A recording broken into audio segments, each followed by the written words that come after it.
You are listening to the Park Flyer Podcast, where we discuss our RC adventures.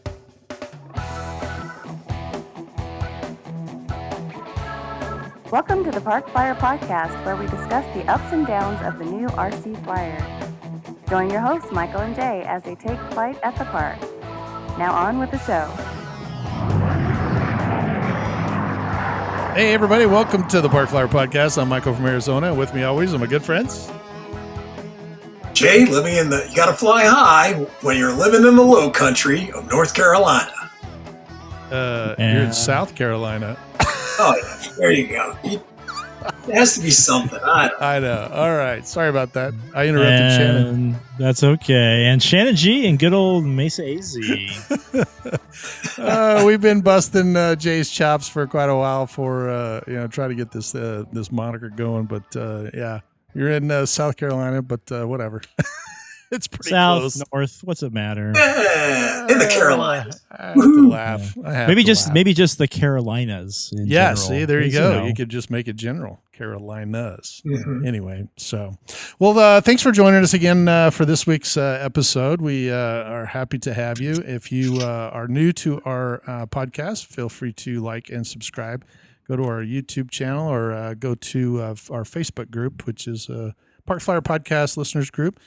Shannon's usually, moderating that and kind of doing some stuff over there. So, Shannon, you got some good news. We just heard as of today.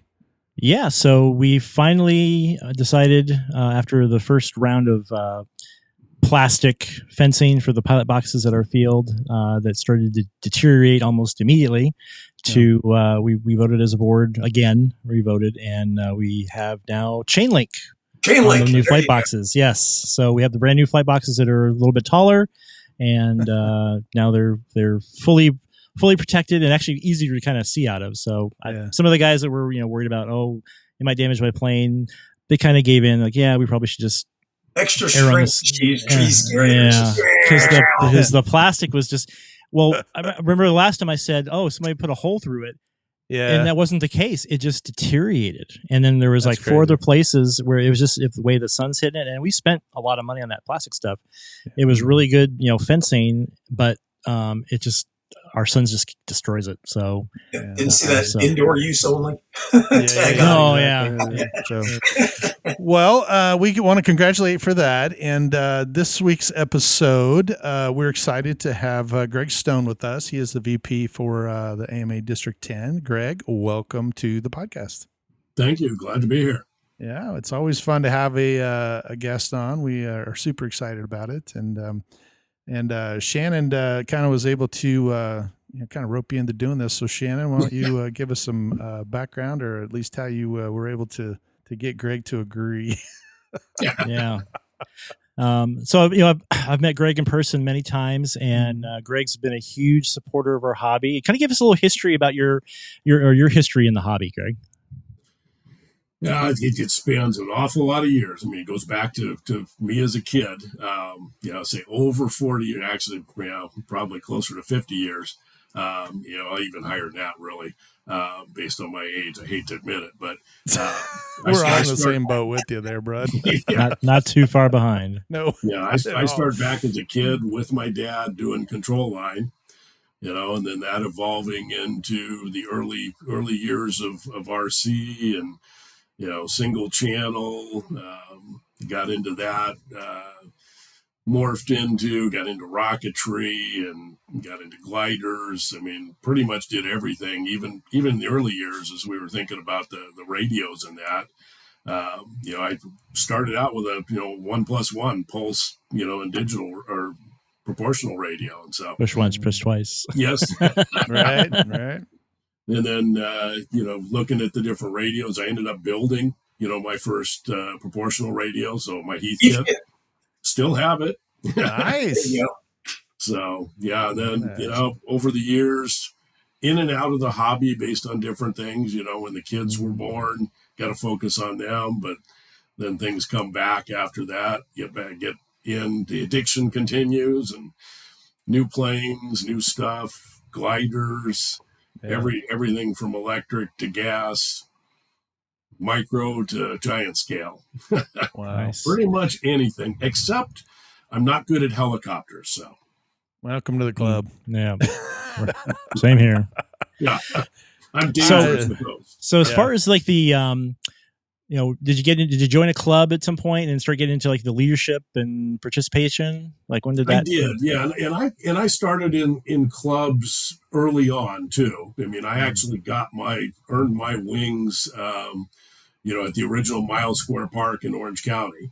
Wow. Part of that club, ended up coming back into the club years later, and now getting back, got onto the board and got into leadership. So I've been involved in multiple clubs over the years and still am, from a board position. So just wherever I can help and nurture and support the hobby. But I do a lot more, on an education side than that. But I do everything I can to protect the hobby and what we have.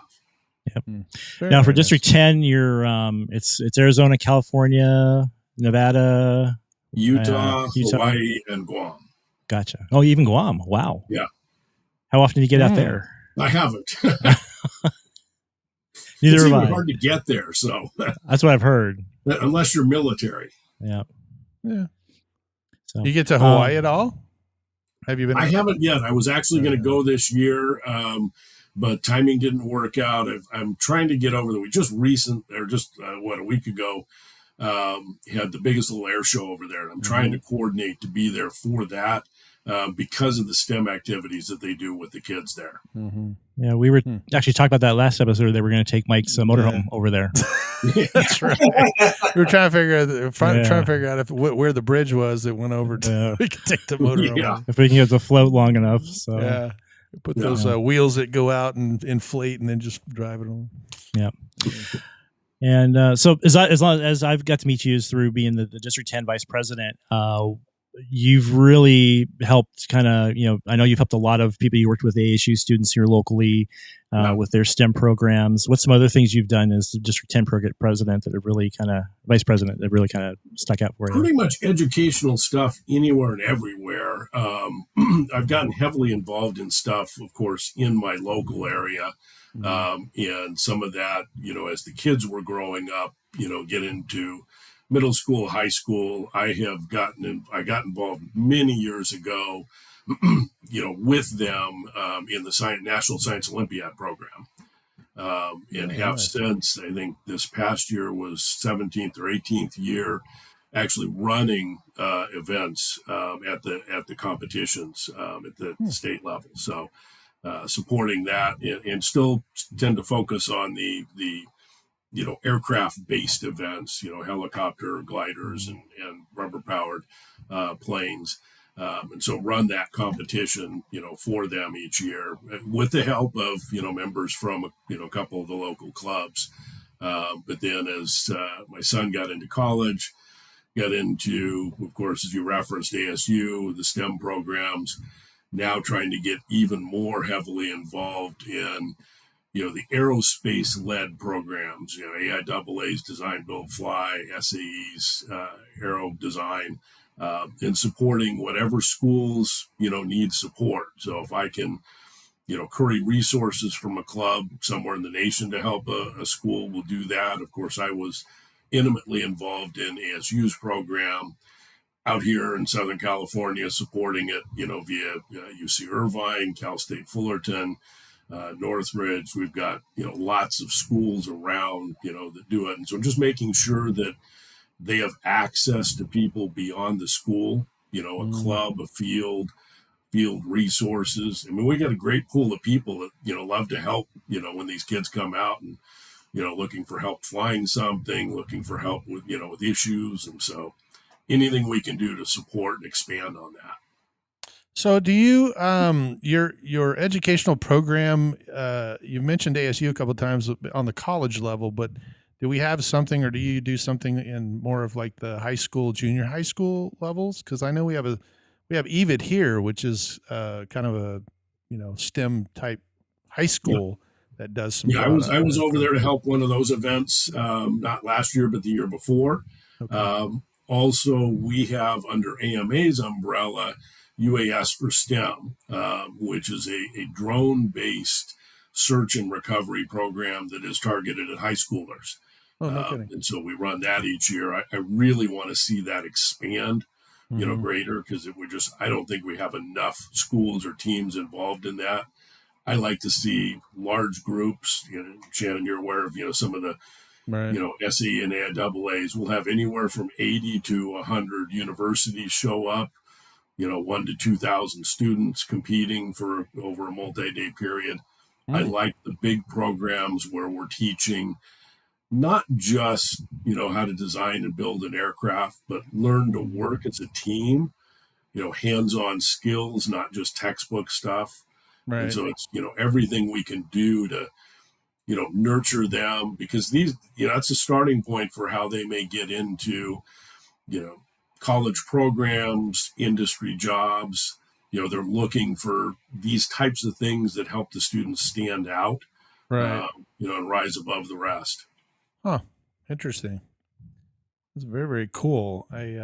I've run into several kids lately, either out at our park or just kind of in my job where they've expressed interest, and I always kind of try to steer them that direction, because I'm Mhm. like, hey, my kid wants to learn to fly. How do you do it? Where do you start? And depending on how young they are, sometimes in my job, they want them to talk to someone who's a pilot, and I'm standing there and I'm looking at a 10-year-old kid, and I'm like, well, from a career perspective, if you can't really do much right now. You got to wait till you're at least 16 in order to start flying. But I do mention that RC airplanes is really a great place to start. You learn a lot. Check out these high schools, and I've sent them a couple of people that direction. So it's always good to hear that the AMA is kind of involved in that, and they can kind of capture those people and kind of bring them along. So very, very, very good idea. Thanks. Yep. Yeah. And you mentioned you're from Southern California, and then I know that you try to get out to as many events as possible in these areas. And I think you've been out to the one that we have here a couple once or twice. I know you've been at the Yep. Electric Festival, because I think I've met you there. But what other events do you get to go up to? The ones in Nevada, and you just kind of handpick? Do you have a certain amount that you go to every year, or do they assign I them to you? try and hit new ones each year that I haven't been to. Certainly, some Mhm. of the bigger ones I may drop back in on, and I try and spread it around. Where it's best. Glider event in San Diego recently. I've got Silent Electric Flyers down there for one of their events, but also recognizing them because they did a STEM program with UCSD senior project. So just, helping or at least watching and supporting their programs. But yeah, I'll get around. I mean, some of it will also depend on, weather and time of year. Yeah, The sure. middle of the summer is not the best for Arizona. So I'll wait till the fall or spring, What? Same with, I'm not going to hit Utah in the winter. Right. Yeah. But like this coming weekend, I'm headed up to through Central California up to Northern California. I think I've got 4 different events to cover, in the span of 3 days. So Oh, wow. I'm going to hit Nice. them, and it'll be different ones. I've got 2 different helicopter events, and then I've got a club up north that has a huge youth program, and so Mhm. when I drop in and touch base on that, I mean they've started with a handful of students and expanded to over 50 youth members who have actually helped them create their own board. And Hmm. I'm like, we need to encapsulate that and spread that knowledge around. Yeah, sure. They're our future, so we gotta work with that. Absolutely. Absolutely.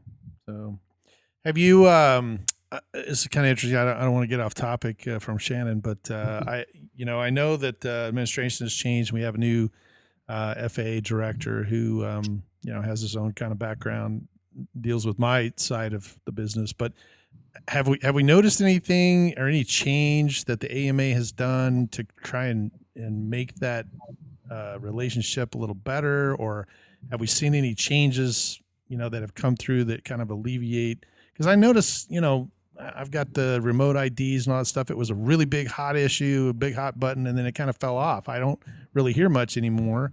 And Yeah. I just was kind of wondering from a governmental perspective, what the AMA and how all that's kind of going. I think we've got a real good working relationship there, and we continue to manage and work with that. A lot of, I'll say, industry people out there that are in support of model aviation, with their connections through the different committees and relationships that are just keeping us visible and at the forefront, so things don't get, I'll say, walked over. So a lot of things doors have been opened, pathways have been made smoother. We had that kind of rough patch with remote ID, got through that. Now get into the FRIA process and basically getting everything, all the fields covered with that. We're also getting increased, altitude authorizations. And so things, I think, are smoother. It had to take an iterative working process because you've got too many governmental bodies that maybe are fearful of something. And so Right. maybe come across a little heavy-handed or sharp at first, but through the relationships, I think, have helped calm that down and stabilize things for us and kept us in a real good position. And I think we just, with our government affairs group, just keep, working that and staying at the forefront of what needs to, be supported to keep us, doing what we do, kind of, I'll say, unopposed. Right. Well, I know just based on my background in my industry that, a lot of times what you said is correct. People will start having a fear of something and they'll knee-jerk reaction into making a ruling or making a rule change that has nothing to do with nobody consulted us. And now all of a sudden we've got like, what, so it is a rocky start, even in, what I do.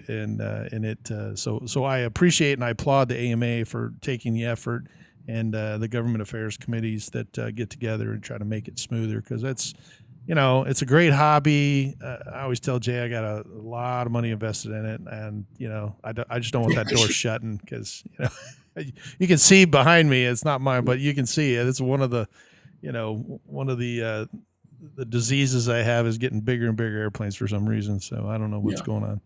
It is an addiction. I got two enablers, so it's just these guys are constantly pointing the finger. Hey, guess what we got? So. But I'm wondering if we should start Aero Modelers Anonymous. Pretty much. We'll have our own little AA meeting here. So yeah, it was funny when years ago when Jay and I first started the podcast, we really knew nothing about it, and my wife made a joke about a sponsor, right? Like, who's your sponsor? And so to be a little more joking, I told Jay that we were sponsored by Visa and MasterCard, right? And we had a guy that asked us, how did you get a sponsorship? Being a new podcast, how did you get a sponsorship with Visa and MasterCard? And I said, well, it's easy. I just go into my wife and ask for the Visa or the MasterCard. So anyway, for a long time, it was a standard joke that we would pay for, our own products and stuff. And anyway, it just kind of made fun of, but anyway, it's always, I don't even know where I was going with that, but it just was a funny story that we know how that works. So anyway, there's kind of, I know where I was going with the anonymous, like the Modelers Anonymous. And that was kind of what I was doing. We, Jay and I used to send each other airplanes together with our own name, different names on us. Like, oh, I got an airplane. So yeah, we've kind of, our wives are, after all these years, our wives are a little bit smarter than we gave them credit for, didn't they, Jay? Figured it out. They did. They figured it out relatively quickly, actually. Relatively quickly. So, well, we understand that there's an election coming up, and I think you are putting your name in the hat to run for District 10 president, I believe. Oh, AMA president. Oh, AMA president. Oh, that's even better. Oh, Yeah. well, see, I misread that. AMA president nationwide. Yeah. Oh, gotcha. Okay, well, that makes more sense. What's that? Well, I did read it. I thought I don't know what I was thinking. I saw the VP and they were running for district. It was for president. I assumed it was for District 10, but well, that's actually fabulous. What does that entail, by the way? Well, it's of course a lot beyond just the district stuff. So I have to deal with stuff nationwide. You have to be more involved in overall AMA operations. I'm good for that. I'm interested. I've got the aero modeling background. I've got the educational background. I'm also I have a finance background.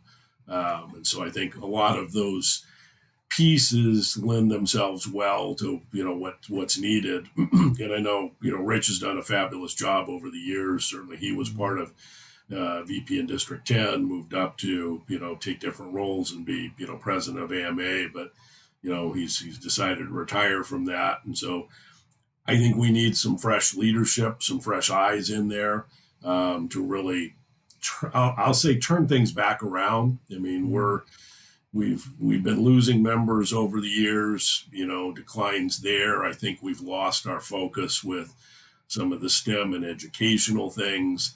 And some of those are focus areas of mine. So I'd rather jump in and get us going in the right direction. I've got, a whole vision for lots of different components, to expand and, nurture different things. I want to see us have closer relationships with industry.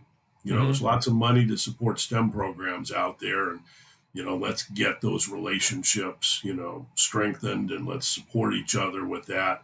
And let's expand what we can do, not only educationally wise, with the youth and really of all ages, starting at, elementary on up, get them into free flight early on, move them into, gliders and RC as they progress. There's programs that can connect them with full scale through EAA, Young Eagles programs. I want to have tighter relationships with those programs. And then on up into helping them find, colleges, careers, all of that. But really tie everything together, get the support and funding, for those programs. And in conjunction with that, I think we also need to enhance and expand what we can do with the clubs. I mean, clubs don't necessarily have the tools or understand what is necessary to, help the youth and bring them along and grow them. And so let's put things together that can help them understand that. I mean, we've got, I'll call it some basic programs. We've got to Take Off and Grow, which is kind of targeted to a one-time, community type event with, training and that. But, somebody doing a buddy box once isn't going to come back. We need to have a program where they, club offers, a month or two of, weekly or every other week. I've got the Palomar Club down towards San Diego. They've got a weekly program.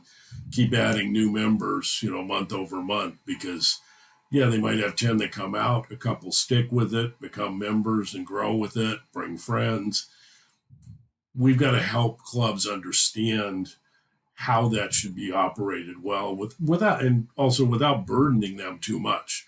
You can't create a whole lot of overhead for, we're all volunteers. Yeah, sure. Let's do it efficiently. Yeah. Right.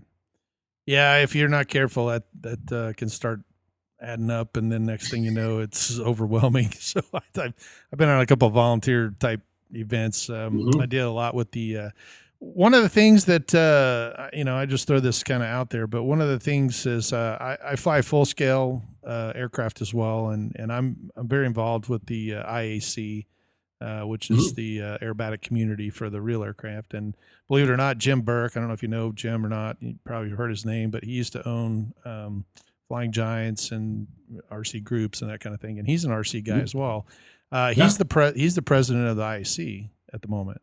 And so I kind of credit him, actually Jay and I credit him with getting us started in this podcast, because it's kind of a long story. I won't bore you with it, but he kind of put me in that direction and said, "Hey, you need to go do this."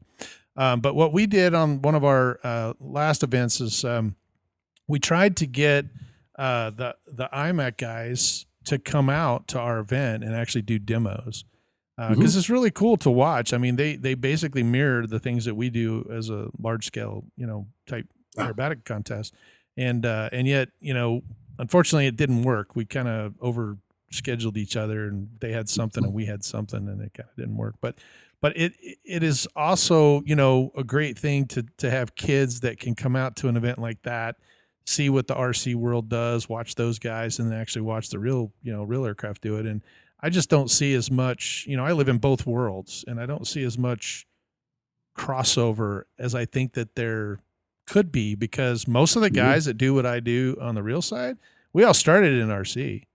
I mean, we flew it, and then we were like, hey man, I want to go do it for real, So, and I work with the guys all the time that they'll ask, we kind of have 4 hours to kind of chat about stuff. And that's one of the things that always comes up as I talk about RC flying, and they're like, oh yeah, my kid and I do that, or, I've kind of gone around but it is important, I think, because we've had several events where, guys have come out, expressed an interest. We've kind of told them this is what the club offers.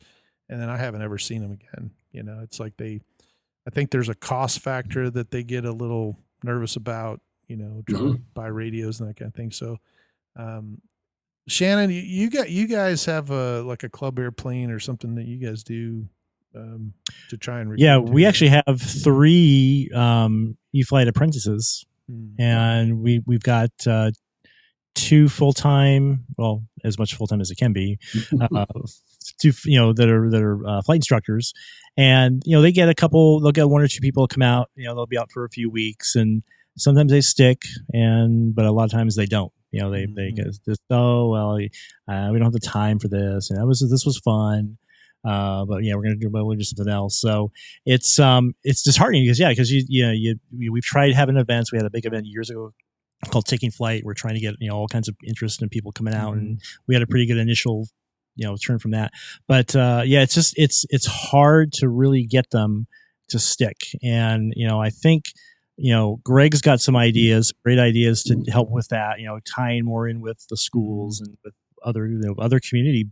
We've tried with the Boy Scouts. Sometimes they come out too. But again, cost definitely is a factor. We can't give everybody an airplane. If we did that, we might get a few more.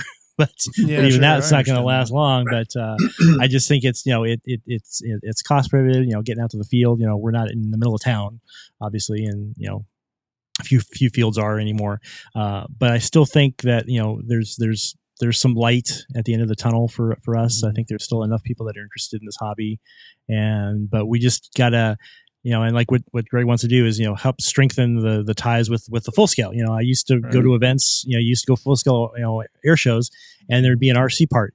That's almost non-existent. And I know it's true. It's a safety thing, but I think our stuff's more safe now than it's ever been, technology wise. And I think if people got past that stigma and how we can do that, especially we got the FRIAs, we had the whole thing with, we had, when we were at the GQF, we had to call the tower, a Chandler for a while there until they figured out, we're not a threat, which we're not a threat. We're an ally. We're a support. And, just as much as I've known Greg, it really sounds like he's, wants to help, for us to be better allies with full scale and with the educational community. So that's why I want to have Greg on and say, hey, you got my support, and we really, you've been a great asset to District 10, and we wish you the best, and want to get the word out there, and if anybody's got questions about your positions, you have a great document you provided, and maybe we can post that up on the website just to share. And then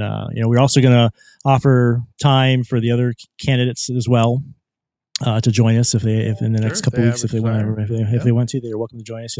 I just knew Greg, and I said, hey, Greg, I got something for you if you want to do it, and jump right in. So yeah, absolutely. So thanks for being the guinea pig, Greg. And glad to anytime. Well, and unfortunately, we're running short of time. We try to keep it, to about 30 minutes, and we're kind of running out of time. But what I will tell you, and I'll commit to you, Greg, is that as a podcast staff, our love for the aviation is tremendous, and I know the AMA has their own podcast. But if there's anything we can do, or if you need us to help in any way, feel free to reach out to us. We'll be more than willing to volunteer to do something or another, or at least help you in whatever way we can. Greatly appreciate it. Thank you. Yeah, not a problem. And even in North or South Carolina, whichever Jay's living in at the current moment. I live in both, right? I have a plenty on him on the East Coast to get the word out too. Yeah, that's true. Yeah, Jay's still trying to paddle upstream there. You can tell by he's still in the unpacking phase and trying to get his just a little bit. there. So. Yeah, I'm leaning on people all over the country to help get the word out, because this is beyond District 10 here. Yeah, definitely. This is the whole nation. It decisive, because I think it's important for the future of AMA. Yeah, it has to be, because like I said, there, it's kind of disheartening. Jay and I have this conversation all the time outside of the podcast, where, we're looking at, clubs that just are not growing. And unless you're growing, you're not really, you're not going to stay solvent, because as we get older and we, retire and we start getting to the point where we're, not participating as much anymore for whatever reason, and we need that younger group. And Shannon's got a bunch of young kids. I think there's a couple of them out at my field. And we're really supportive of that. We really love it when the kids come out and kind of do it. So I'm excited to hear what more we can do to kind of make the club grow, or just AMA, not necessarily our club, but just make the whole aviation product grow. So awesome. Yeah. Well, any other news from the East Coast there, Jay? You got anything going on down there? No, nothing's going on other than it's actually getting cooler here. Yeah. So you can get outside maybe. Unpack some of those, and a little less humid, so you're not sweating five buckets under each arm. So yeah, you're not still wet when you come out of the shower. Yeah, exactly. I know. Well, let's see. What about Shannon? What do you got? Anything? We had a great Labor Day picnic, and very nice. We're going to start doing some of our own food at the events, and you mentioned we kind of did a little test run on that, and we have our own elections coming up in the club, come up in November, so we'll looking for that, and Jet Rally, and of course, are you going to St. George by chance, Greg? Up in I guess it's next weekend, isn't it? Not sure yet. I've only planned through this weekend, really. Yeah.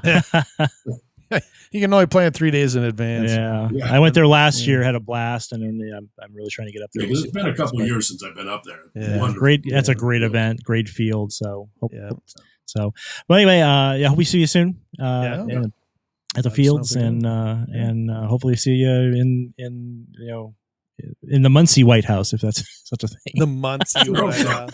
Oh, that's too funny. Muncie White House. You don't have to move there, do you? You can do it from your. No. Oh, okay. No. Just double check. But my expectation is I'll probably be back there, a week, a month, and. I still work, but I can work from anywhere. So makes sense. That makes it flexible. Yep. Yeah, perfect. So, well, we're going to wish you the best of luck. Thank you very much for joining us on the podcast. If you haven't liked and subscribed already, then give us a thumbs up and check out our Facebook listeners group. Send us an email, or you can reach Greg. Where can they reach you at? AMA website, email, as well as direct by phone. All right. Well, there you go. You can reach out to him. Happy to support any communications. There you go. Well, we're still in the process. I think we're down to, we've kind of got most of the presidents. We're going to do a podcast on the best practices from the clubs. So maybe that'll help you out too. We'll get a bunch of presidents to come in there and talk about what they do for retention. Shannon's putting that together. So look for that coming out fairly soon, as soon as everybody gets their schedules. And then other than that, I'm Michael from here in Arizona. And I'm Jay, flying high when you're living low in the low country of South Carolina. How about that? And Shannon G in Mesa AZ. And we appreciate Greg joining us. Thanks a lot. We'll see you in 2 weeks. Let's fly. You have been listening to the Park Flyer Podcast. Thank you for joining us, and we look forward to your next visit.